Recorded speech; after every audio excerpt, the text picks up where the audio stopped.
নীলা একা ট্রেনে করে গ্রামে যাচ্ছিল দাদির সাথে দেখা করতে, যাকে সে বহু বছর দেখেনি। হঠাৎ পাশের সিটে বসা এক লোকের ফোনে সে দাদির গলার আওয়াজ শুনতে পেল। সে সাথে সাথে কণ্ঠটা চিনে ফেলল। নীলার প্রতিক্রিয়া দেখে লোকটা সতর্ক হয়ে তার দিকে তাকালো। ট্রেন স্টেশনে পৌঁছানোর সময় ওপরের টাক থেকে একটা ব্যাগ হঠাৎ নিচে পড়ে গেল। কোনো কিছু না ভেবেই লোকটা হাত বাড়িয়ে তাকে আঘাত থেকে বাঁচালো। এই একটা কাজই নীলাকে বুঝিয়ে দিল যে লোকটা খারাপ মানুষ নয়। তাই সে চুপচাপ অনেকটা পথ লোকটার পিছু পিছু হাঁটতে লাগলো। লোকটা কিছু একটা গড়বড় বুঝতে পেরে শেষমেশ ঘুরে দাঁড়ালো। ছোট মেয়ে, অনেক তো পিছু নিলে, এবার থামো। সে ঠান্ডা গলায় বলল, পালিয়ে আসা মেয়েদের সাথে আমার কোনো কারবার নেই। সে চলে যাওয়ার ঠিক আগ মুহূর্তে নীলা হাত বাড়িয়ে তার ব্যাগটা ধরে ফেলল। ধৈর্য হারিয়ে লোকটা বলল, সে যদি তাকেই অনুসরণ করতে চায় তবে যেন লাইনের পেছনে গিয়ে দাঁড়ায়। এটা শুনে নীলা দ্রুত ইশারায় বুঝিয়ে দিল যে সে ইচ্ছে করে তার পিছু নেয়নি। তার দাদিরও বাড়ি একই দিকে, কিন্তু সে সঠিক রাস্তাটা মনে করতে পারছে না, তাই শুধু পথটা জানতে চেয়েছিল। লোকটা বেশ লজ্জিত হলো। নীলা যখন ঠিকানা লেখা একটা কাগজ বের করলো, লোকটা অবাক হয়ে দেখলো সে আসলে তার প্রতিবেশীর নাতনি। ঠিক তখনই দাদি তাকে ফোন করলেন। সে সাথে সাথে জানালো যে সে একজনকে পেয়েছে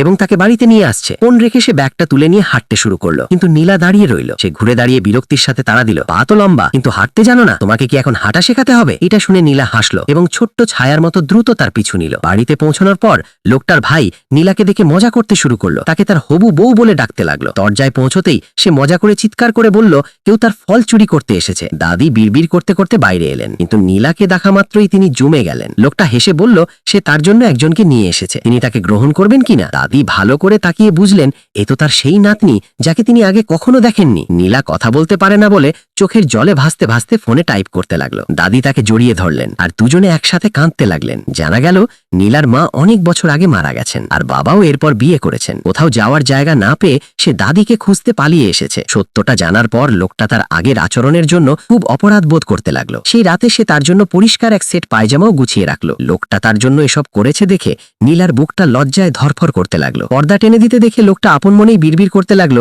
কেন যে সে হঠাৎ মেয়েটার জন্য এত চিন্তিত হয়ে পড়ছে। পরদিন তাকে ধন্যবাদ জানাতে নীলা তার জন্য এক বাটি মিষ্টি স্যুপ নিয়ে এলো।